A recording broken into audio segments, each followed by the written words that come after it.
Hello, friends. This is Dave Hurwitz, executive editor at ClassicsToday.com, here with a review of this thing that you asked me about.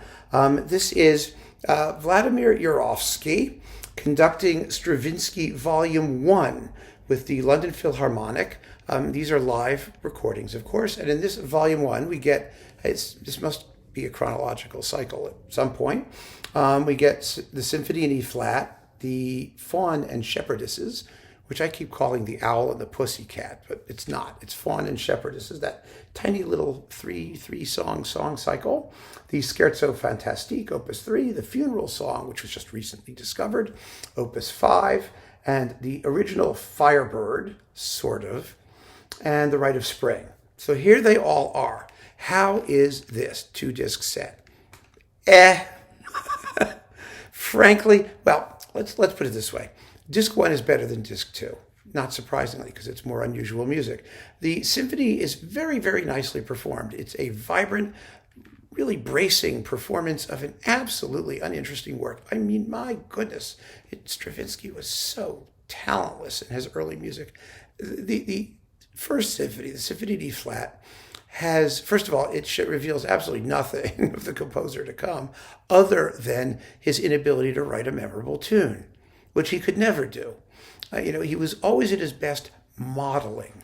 He took a model and then he Stravinskified it. And that's a perfectly legitimate thing to do. I mean, Handel did it for his whole life. You borrow tunes, you use tunes. Liszt did it. I mean, there were composers who were not the best tunesmiths, and if they were smart, they knew it, and they knew how to get around it. And Stravinsky really knew how to get around it, but it took him a while to learn, and so he had to write a symphony in the romantic style of the day. I mean, this is when he was still studying with Rimsky-Korsakov, and he wrote this symphony. And it's not awful. It's just unbelievably uninteresting in terms of its thematic content. And it goes through the motions. But, Stravinsky also, let's remember, he was not a romantic. He was ice cold emotionally. And again, that's not a bad thing. He expressed things in a different way than the way the Romantics did it, which is through big, passionate tunes and string cantillinas and hot and heavy, kind of harmonic stuff. That was not where Stravinsky was. So not only did he not write tunes, but he was just completely out of his element in trying to be a romantic. And I've been dogging this symphony for as long as I could talk about it because it just is so unbelievably unimpressive, and yet people insist on making claims for it that are stronger than what it deserves. And the reason, of course, is because it goes through the motions, because it's recognizable, because the style is that thing, and we like that thing, so we like the symphony. That's okay. If you like it, Go ahead, knock yourself out. Ugh. Great performance, though. It's a very exciting performance. Then we get the Faun and the Shepherdess, the songs sung by Angharad Lidon. Angharad. I don't even begin to tell me how to pronounce that. I could not care less. She sings quite well. That's all you need to know. The Scherzo fantastique goes quite well. The Funeral Song is another one of those early things, 10 minutes of recently rediscovered completely. It would have been best if nobody ever wasted their time with it. It is completely uninteresting. And again, not terribly emotionally affecting in the traditional sense, because that was not Stravinsky. He did not repeat this experiment. There's a reason he never mentioned it, and no one played it until a couple years ago. And then we have, on disc 2, the Firebird, the original 1910 version without the extra trumpets at the end. I like those extra trumpets at the end. Sure, they only play one note, a C, if you care. If you like the note C, you'll love the extra trumpets. Now, at the very, very end, when they're going do do do do do do do do do do do do do do do do do do do bang do do do do do do bang do do, and then the trumpets going wah wah wah wah. That's all they do, and it's over. Okay, I like them. This is not a bad Firebird. It's really not. It's exciting. It moves properly. It's atmospheric. It's just, it's recorded live. It's in the Royal Festival Hall. The balances are a little bit off. The brass aren't where they should be. The sound it's just not, there's so many good Firebirds, starting with, good old Antal Dorati on Mercury Living Presence.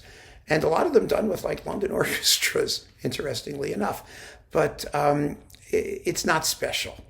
It's not special. It's not uniquely compelling. It's well done and decent. And the audience claps a lot at the end, and everybody went home happy. But if you have recordings, you won't go home as happy as they did. Now, the Rite of Spring. This is a very exciting Rite of Spring. It really, really is. But it has some of the same issues. It's just weak beer because of the sonics, because the brass are sort of out in left field somewhere. The playing is a little bit slack in places. It's okay. There's nothing terribly goes wrong exactly. The interpretation is really exciting. If he had been able to do it under studio conditions, with that orchestra, with really first-class engineering, we would have had something special, because there are a lot of characterful touches. I mean, he takes the interludes between like the big numbers in the first part very, very quickly. Which is kind of interesting. Usually it just stops dead with No, he just keeps it moving, and it's really good. I mean, it's pretty thrilling, I have to say. And the sacrificial dance, woo boy, that really gets hopping. It's a real sacrificial dance. It sounds terrific. So I like the performance. I like the conception. But again, there are so many wonderful performances of the Rite of Spring, and so many of them have better sonics and perhaps slightly better ensemble. I can't recommend it without reservations. And so, the program itself, you get this early Stravinsky stuff, which if you care about it, that's nice to have. Firebird, that's really just nothing special. And the Rite of Spring, it has great promise. But the promise is not ultimately realized in ideal circumstances. So this is on the LPO label. Like I said, it's Vladimir Jurowski, Volume 1 of Stravinsky with the London Phil. And I look forward to Volume 2. It'll have Petrushka, I gather, and then other stuff. And we'll see how that goes. I mean, I don't think any of this is going to be bad. I really don't. But it's obviously just sort of